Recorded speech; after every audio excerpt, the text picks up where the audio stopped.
Good afternoon ছাত্ৰ ছাত্ৰীসকল। আজি তোমালোকক মই ক্লাছ 5-ৰ লেটাষ্ট ৰাইট এ ষ্টৰী এই গল্পটোৰ শেষৰ ফালে থকা 5 নম্বৰ প্ৰশ্নটো আলোচনা কৰিবলৈ লৈছোঁ। তোমালোকে মন কৰি এই লেচনটো কেইটামান মোৰ জানিবলগীয়া কথা আছে, মন দি শুনিবা। তেতিয়া আমি লেচনটোৰ প্ৰথমতে ৰিডিং কৰোঁ। দুটা স্পীচ আছে, এই মানে বক্তৃতা, এই বক্তৃতা দুটা পঢ়ি চাওঁ। The principles speech. প্ৰিন্সিপাল মানে হ'ল এটা অনুষ্ঠানৰ মুৰব্বী, অধ্যক্ষৰ ভাষণ। Good morning everyone. সকলোকে ৰাতিপুৱাৰ শুভেচ্ছা জনালোঁ। We have with us today doctor Aditi Goswami. আজি আমাৰ লগত আছে doctor Aditi Goswami. We have invited her to talk to you students on drug abuse. আমি তেখেতক আমন্ত্ৰণ কৰি আনিছোঁ ছাত্ৰসকলক ড্ৰাগ এবিউজৰ বিষয়ে ক'বৰ কাৰণে। ড্ৰাগ এবিউজ মানে ড্ৰাগ আসক্ত। ড্ৰাগ শব্দটোৰ অৰ্থ হ'ল, আমিতো বিষ বুলিয়ে ভাবিম ড্ৰাগ মানে যিটো খালে মানুহৰ স্বাস্থ্যৰ অৱনতি ঘটে, সেইটোৱে হ'ল ড্ৰাগ, আমি সাধাৰণ অৰ্থত বুজোঁ। কিন্তু লেচনটোত আমাক ড্ৰাগ মানে কি কয় চাওঁ আহা। Give her a round of applause. তেখেতক আমি কি কৰোঁ, এভৰিৱান ক্লেপছ, হাত চাপৰি মাৰি আদৰণি জনাওঁ। Now I request doctor Goswami to deliver her speech. মই এতিয়া ডক্টৰ গোস্বামীক ৰিকুৱেষ্ট মানে অনুৰোধ জনাইছোঁ কি কৰিবৰ কাৰণে, ডেলিভাৰ হাৰ স্পীচ, তেখেতৰ বক্তব্য আগবঢ়াবৰ কাৰণে। ড্ৰাগ সম্পৰ্কে ডক্টৰ অদিতি গোস্বামীয়ে কেনেকুৱা বক্তব্য আগবঢ়ালে আমি পিছৰ পাৰ্টটোত পঢ়িবলৈ পাম। Doctor Aditi Goswami speech. Doctor Aditi গোস্বামীয়ে তেওঁৰ ভাষণত কি ক'লে শুনো আহা। Respected principal, staff and students. সন্মানীয় অধ্যক্ষ মহোদয়, ষ্টাফ মানে ইয়াত শিক্ষকসকলক বুজাইছে, শিক্ষকসকল এণ্ড ষ্টুডেণ্টছ আৰু ছাত্ৰ ছাত্ৰীসকল। I must thank the principal of the school for inviting me to speak to you on such an important topic. I must thank the principal of the school. মই বিদ্যালয়ৰ প্ৰধান শিক্ষকক ধন্যবাদ জনাইছোঁ।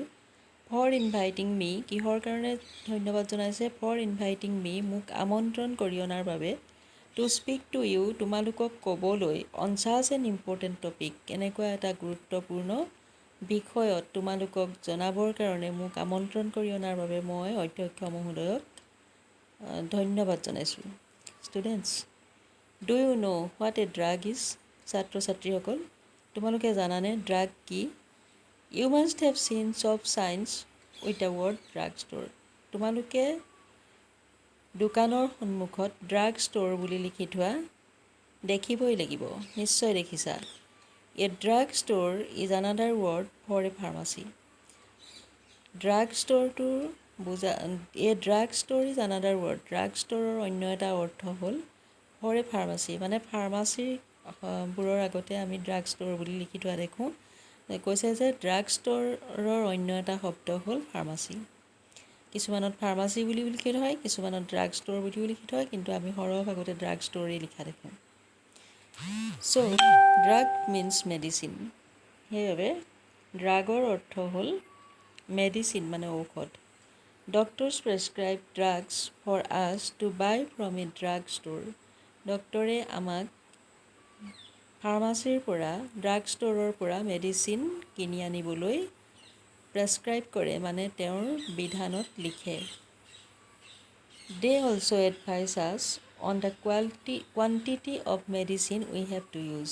দে অলছ' এডভাইচ আছ, তেওঁলোকে আমাক আৰু advice মানে পৰামৰ্শ দিয়ে। কিহৰ পৰামৰ্শ দিয়ে, সেই ড্ৰাগছখিনি আমি যিখিনি কিনি আনো সেইখিনি আমি কেনেকৈ ব্যৱহাৰ কৰিম। Many people use pain killers, high blood pressure pills, sleeping tablets and so' on. বহুত মানুহে পেইন কিলাৰ ব্যৱহাৰ কৰে। পেইন কিলাৰ মানে বিষৰ ঔষধ। হাই ব্লাড প্ৰেছাৰ পিলছ, উচ্চ ৰক্তচাপত ভোগাসকলে টেবলেট ব্যৱহাৰ কৰে। শ্লিপিং টেবলেটছ, যিসকলৰ টোপনি নাহে সেইসকলে শ্লিপিং টেবলেট ব্যৱহাৰ কৰে। এণ্ড ছ' অন, আৰু তেনেকুৱাকৈ বিভিন্ন ৰোগীয়ে বেলেগ বেলেগ ধৰণৰ ঔষধ ব্যৱহাৰ কৰি থাকে। ইফ দে ইউজ মোৰ দেন হোৱাট ডক্টৰ্ছ প্ৰেছক্ৰাইব, যদি তেওঁলোকে ডাক্তৰে পৰামৰ্শ দিয়াতকৈ বেছি পৰিমাণৰ এইবোৰ ঔষধ ব্যৱহাৰ কৰে, they are using the drug wrongly, তেওঁলোকে সেই ঔষধখিনি ভুলকৈ ব্যৱহাৰ কৰা হয়। Abuse means the wrong use of something, abuse শব্দটোৰ অৰ্থ হ'ল কিবা এটা বস্তুৰ ব্যৱহাৰত ভুল হোৱা। Improper use of drug is called drug abuse, আৰু এনেকৈ যদি ভালদৰে প্ৰপাৰ মানে সম্পূৰ্ণ যেনেকৈ ব্যৱহাৰ কৰিবলৈ কৈছে তেনেকৈ ব্যৱহাৰ নকৰাকৈ অসৎ ব্যৱহাৰটোৰ ড্ৰাগছৰ অসৎ ব্যৱহাৰটোৱে কি কৰে, ড্ৰাগ এবিউজৰ সৃষ্টি কৰে, মানে ড্ৰাগ আসক্ত মানুহৰ সৃষ্টি কৰে। এতিয়া কৈছে there are some types of drugs that doctors don't prescribe, কিছুমান ঔষধ থাকে এনেকুৱা যিবোৰ ডাক্তৰে প্ৰেছক্ৰাইব নকৰে। These are sold illegally at a very high prices, আৰু সেইবিলাক ঔষধ বহুত উচ্চ দৰত বেছি দামত অনৈতিকভাৱে বেআইনীভাৱে কি কৰা হয়, বিক্ৰী কৰা হয়। ছল্ড মানে বিক্ৰী কৰা হয়। They cause great harm to us, সেইবোৰৰ পৰা আমাৰ বহুত অনিষ্ট হয়। We must not use them, আমি সেইবোৰ ব্যৱহাৰ কৰা উচিত নহয়। Let me tell you what happens when someone uses illegal drugs, এতিয়া কোনোবাই যদি এই অসৎ উপায়েৰে মানে আইন বহিৰ্ভূতভাৱে বিক্ৰী কৰা এই ড্ৰাগছবোৰ কিনি খায়, তাৰ পৰা কেনেকুৱা অসুবিধা হ'ব পাৰে মই ক'ম এতিয়া তোমালোকক। They become a problem to the family, এইবোৰে এটা পৰিয়ালৰ কাৰণে এটা সমস্যাৰ সৃষ্টি কৰে, এটা সমস্যা হৈ পৰে। ইফ দে আৰ ষ্টুডেণ্টছ, যদি সেই ড্ৰাগাসক্তসকল ছাত্ৰ ছাত্ৰী হয়, দে লছ ইণ্টাৰেষ্ট ইন ষ্টাডিজ, তেওঁলোকে পঢ়া শুনাত মন দিব নোৱাৰা হয়। গেমছ এণ্ড স্পৰ্টছ, খেলা ধূলাত মন দিব নোৱাৰে। এণ্ড স্পইল দেয়াৰ হেল্থ, আৰু তেওঁলোকৰ স্বাস্থ্যৰ অৱনতি ঘটে। Therefore students remember to keep yourself away from illegal drugs, সেইবাবে ছাত্ৰ ছাত্ৰীসকলে এই বেআইনীভাৱে বিক্ৰী কৰা ড্ৰাগছবোৰ ব্যৱহাৰৰ পৰা দূৰত থাকিব লাগে। এতিয়া ড্ৰাগছৰ বিষয়ে অদিতি গোস্বামীয়ে কোৱা কথাখিনিৰ পৰা আমি ড্ৰাগছ কেনেকুৱা বস্তু, আমাৰ কি অপকাৰ কৰে, ড্ৰাগছ ক'ত পায়, কেনেকৈ বিক্ৰী হয়, এইখিনি কথা গম পালোঁ। তাৰপিছত তেখেতে কেইটামান প্ৰশ্ন সুধিছে লেচনটোৰ জৰিয়তে, সেই প্ৰশ্নকেইটাৰ আমি উত্তৰ দিওঁ আহা। Read the statement below and state whether one is true or false, তলৰ বাক্যবোৰ পঢ়া আৰু বাক্যবোৰ শুদ্ধ নে অশুদ্ধ কোৱা। If it is true circle T and if it is false circle F, যদি এইবোৰ শুদ্ধ তেতিয়াহ'লে টিৰে টিকটো মাৰিবলৈ কৈছে, টি আখৰটো টিক মাৰিবলৈ কৈছে, এনেকুৱাকৈ এইটো টি, আৰু যদি ফল্ছ হয় তেতিয়াহ'লে এফ লিখিবলৈ কৈছে। এতিয়া চাওঁ আহা বাক্যকেইটা শুদ্ধ নে ভুল। People who use drugs spoil their health, যিসকল মানুহে ড্ৰাগছ ব্যৱহাৰ কৰে তেওঁলোকৰ স্বাস্থ্যৰ হানি হয়, এইটো সঁচা কথা। গতিকে আমি এই 1 নম্বৰটোত কি দিম, টি। তাৰপিছত drug abuse results in good health, drug abuse কৰাৰ পৰাতো স্বাস্থ্য ভাল নহয়, স্বাস্থ্যৰ অৱনতি হয় বুলিহে কৈছে অদিতি গোস্বামীয়ে, গতিকে এইটো বাক্য শুদ্ধ নহয়। আমি এই 2 নম্বৰ বাক্যটোৰ কাৰণে ব্যৱহাৰ কৰিম এফ, ফল্ছ। 3 নম্বৰ বাক্যটোত কৈছে ড্ৰাগ এবিউজ ইজ এ ৰং হেবিট ডেট উই must always avoid, drug abuse এটা বেয়া অভ্যাস আৰু যিটো আমি সদায় ত্যাগ কৰিব লাগে, যাৰ আমি ওচৰ চাপিব নালাগে, এইটো সঁচা কথা। গতিকে ইয়াত আমি কি টিক মাৰিম, টি। এইকেইটা তোমালোকে লিখি ল'বা। তাৰ পিছৰ বাক্যটোত আছে students who take drugs lose interest in their studies, যিসকল ছাত্ৰ ছাত্ৰীয়ে ড্ৰাগছৰ প্ৰতি আসক্ত হয় তেওঁলোকে তেওঁলোকৰ পঢ়া শুনাত ইণ্টাৰেষ্ট দিব নোৱাৰে, মনোযোগ দিব নোৱাৰে, এইটো সঁচা কথা। গতিকে আমি ডি নম্বৰটোত টিক দিম কি, টি। ডিটো হ'ব এনচাৰটো টি, ট্ৰু টি মানে। ইয়াৰ পিছত আৰু কেইটামান প্ৰশ্ন দিছে, সেইকেইটা প্ৰশ্ন তোমালোকে লিখি দিব লাগিব। মই কৈহে দিম উত্তৰবোৰ, তোমালোকে নিজে নিজে লিখিবলৈ চেষ্টা কৰিবা। পাৰিলে মনত ৰাখিবা, ভিডিঅ'টো শেষলৈকে চাই কথাখিনি মনলৈ আনি ল'বা। 1 নম্বৰ প্ৰশ্নত আছে, what is the topic of doctor Aditi গোস্বামীৰ স্পীচ। ডক্টৰ অদিতি গোস্বামীৰ স্পীচ যিটো বক্তৃতা আছিলে, সেই বক্তৃতাটোৰ টপিকটো মানে বিষয়টো কি আছিলে? বিষয়টো কি আছিলে? About drugs. ডক্টৰ অদিতি গোস্বামীৰ স্পীচ ইজ অন ড্ৰাগ। ড্ৰাগৰ বিষয়ে তেওঁ drug and drug abuse, drug আৰু ড্ৰাগ এবিউজ, ড্ৰাগৰ বিষয়েও কৈছিলে আৰু ড্ৰাগ আসক্তৰ বিষয়েও কৈছিলে। গতিকে অদিতি গোস্বামীৰ বিষয়বস্তু কি আছিলে আলোচনাৰ? ড্ৰাগ আৰু ড্ৰাগ এবিউজ। নেক্সট কুৱেশ্যন আছিলে, name 2 medicine that can be bought at a drug store. দুটা ঔষধৰ নাম লিখা যিকেইটা আমি ড্ৰাগ ষ্ট'ৰত কিনিবলৈ পাওঁ। মানে ফাৰ্মাচীত আমি কিনিবলৈ পোৱা ঔষধ বহুতেই আছে। চব ঔষধৰ নামবোৰ আমাৰ মনত নাথাকে, কিন্তু কিছুমান ঔষধৰ নাম মনত থাকে।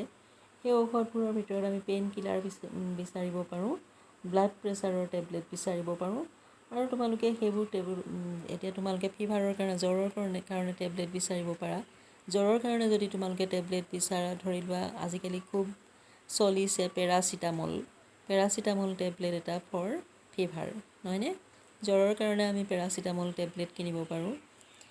আনকি পেইন কিলাৰ হিচাপেও পেৰাচিটামল ইউজ কৰিব পাৰি। আৰু এটা ঔষধৰ নাম লিখিব পাৰোঁ আমি, সচৰাচৰ ব্যৱহাৰ কৰি থাকোঁ, কাফ চিৰাপ। কাফ চিৰাপ মানে কাহৰ কাৰণে যিবোৰ দৰৱ দিয়ে, তোমালোকে সেইবোৰ ঔষধৰো নাম লিখি দিব পাৰা। যেনে তোমালোকে সৰু ল'ৰা ছোৱালীবোৰে কাহত ব্যৱহাৰ কৰা হনিটাছ বুলি এটা ঔষধ আছে, জুলীয়া ঔষধ, সেইটোক আমি লিখিব পাৰোঁ কাফ চিৰাপ লাইক হনিটাছ। তাৰপিছত আছে 3 নম্বৰত, give another word for the word drug. Drug শব্দটোৰ কাৰণে বেলেগ শব্দ এটা আছে বুলি কৈছিলে লেচনটোত, সেই শব্দটো কি? সেই শব্দটো আছিলে কি? ফাৰ্মাচী। ড্ৰাগৰ অন্য এটা শব্দ, the another word for the word drug is pharmacy. ডিত আছে, give the meaning of abuse in the expression drug abuse. Drug abuse মানে কি? এই লেচনটোৰ মানে সহায়ত এবিউজ আৰু ড্ৰাগ এবিউজ এই শব্দকেইটাৰ অৰ্থ লিখিবলৈ কৈছে। তোমালোকে চোৱা, লেচনটোত তোমালোকে পাইছিলা ড্ৰাগ এবিউজ কি বস্তুটো। এই লেচনটোৰ এইখিনিত আছে, abuse means the wrong use of something.